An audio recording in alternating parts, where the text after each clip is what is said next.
creator of the 12-week Lean Body System, and today I'm talking to Marie and Anne, who are partners in Magdala Cottage in Coffs Harbour.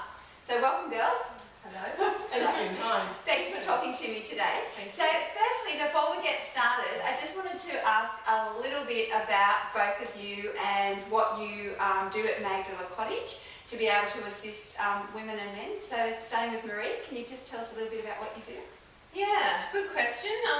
It sort of evolves and it changes with every person that I work with, but predominantly I would say that I work and teach with energy and understanding energy, which is mainly about your thinking and how that influences every part of your life and your health and your well-being and all of your reality. That just evolves then into different mainstreams, I suppose, with energetic healing, with one-on-one consultancy work, crystal sounds, sound healing, bush flowers, crystal remedies, a range of things that I do. It's never defined by one banner, but it's good. And that's awesome, because why I want to talk to Marie today is because I, working with women with weight loss, know that I can give them the tools as far as the eating plans and the exercise programs, but exactly like you said, the thought processes has a lot to do with the success of long-term weight loss. So I'm excited to sort of come back and talk a little bit more about that. And so, Anne, can you just share with us what you actually do here at Magdala Cottage? Yeah, I do Reiki and massage. Yeah. And it's interesting how that has, or is developing all the time, to the point now where massage for me is more intuitive.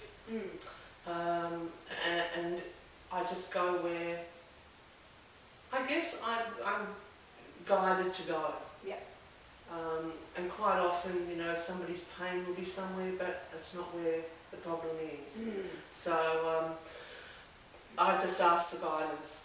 Awesome. And do healing. my thing. Yeah. Awesome. Yeah. So it's becoming a bit of a hands-on.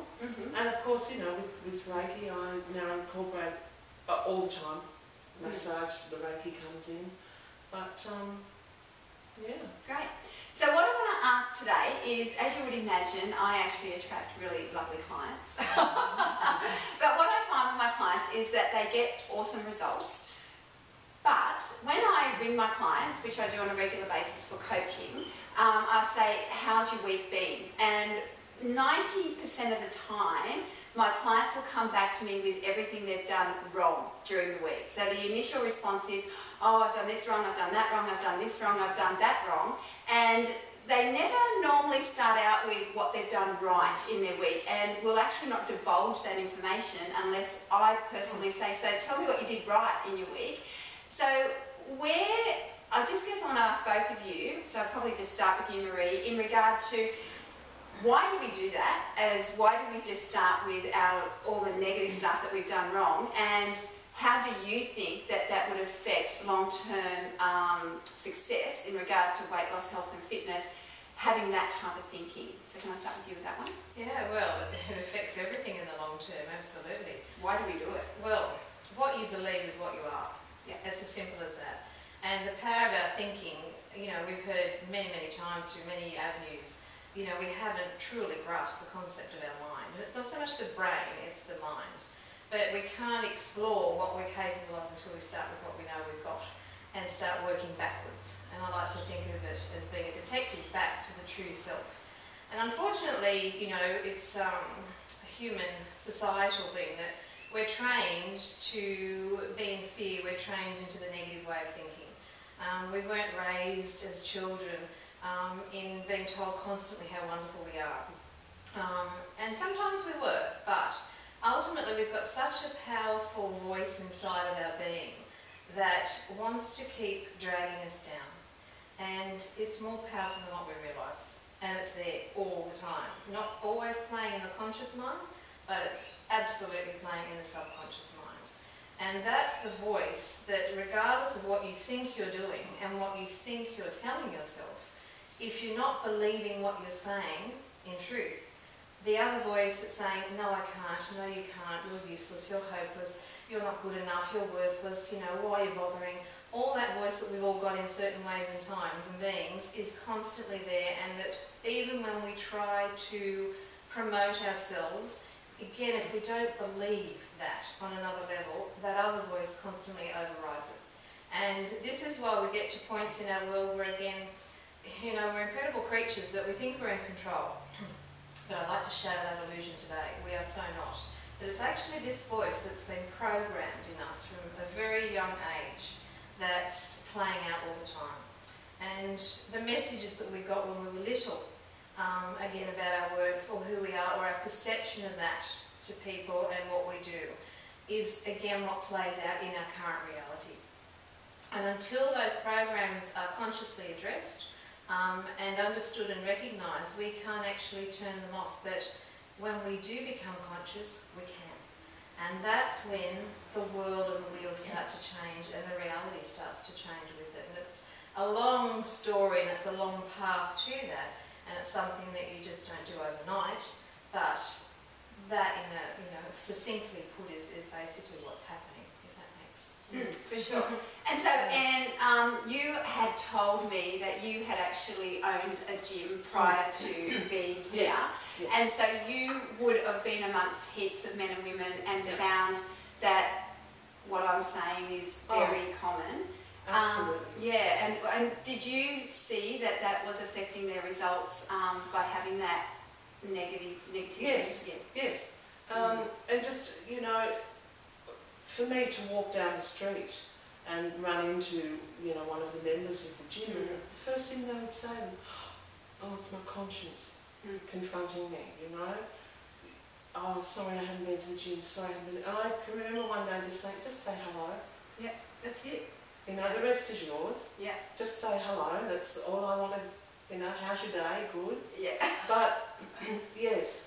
Yeah, okay. And it did affect them because, and it's that programming, you know, that programming to the fear and to... So what we've decided we're going to do a few of these different interviews on different questions. So I guess just let's work with this question today. Marie, we've decided, yes, that basically all of us from our childhood experiences or whatever unconsciously are programmed to work in this way, and we've decided, yes, that it's going to affect our long-term results because that negativity can't make you feel good. It actually makes you feel bad. And so when you feel bad, I don't know about you girls, but chocolate looks ever so more invitable when I'm not feeling so good. So can we just share like one tip, trick or strategy that my clients could do, or any women listening to this today, to help stop the negativity? Just one simple thing that they could actually start with. Well, I think, if I can go ahead, one thing that I sort of ask my clients to do, and I have for years, and I've done it myself, and I don't ask anybody to do anything I haven't done, is a really simple way is, you know, most people don't even realise that they're a negative thinking person, because everyone likes to think, I'm a nice person and I do lots of nice things, and, you know, and we do, but again, we have to sometimes realise what the underlying drive is behind what we do. And it's not always in our best interest. So for me, it's that consciousness of, well, who am I? You know, really, take the sugar-coated glasses off, the rose-coloured glasses. And it's for no one else to judge. This isn't a judgment. It's just to say, who am I? And which way do I tilt? Because until we can really be honest with ourselves, we'll never make change. It's as simple as that. And after that, then I'd sit down and just write a really simple page of the negative and the positive qualities that you recognise in yourself. Okay. And it's incredible, the imbalance we usually see, it's one or the other. There's not, it's very rare you'd see a balanced page. And I know for me, when I did that, my negatives were like, you know, a page length, and my positives were a few lines. And that was my big wake-up call that I needed to do something in my world.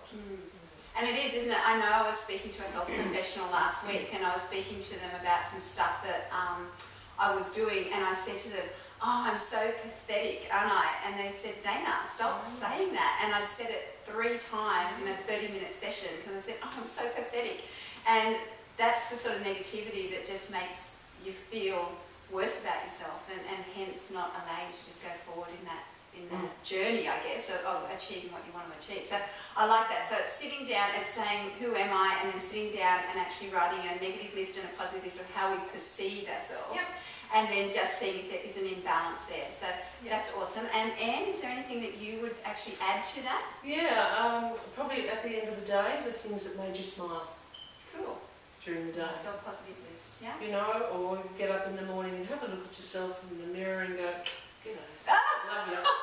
You know, just that. Yeah. And that's really hard for people to do. Oh, Yeah. it is. To look at for yourself in sure. the mirror is very, very hard. Especially naked. And confront it. Absolutely, you know. And if you say, you know, I love you, Yeah. that's a hard thing to say in the mirror.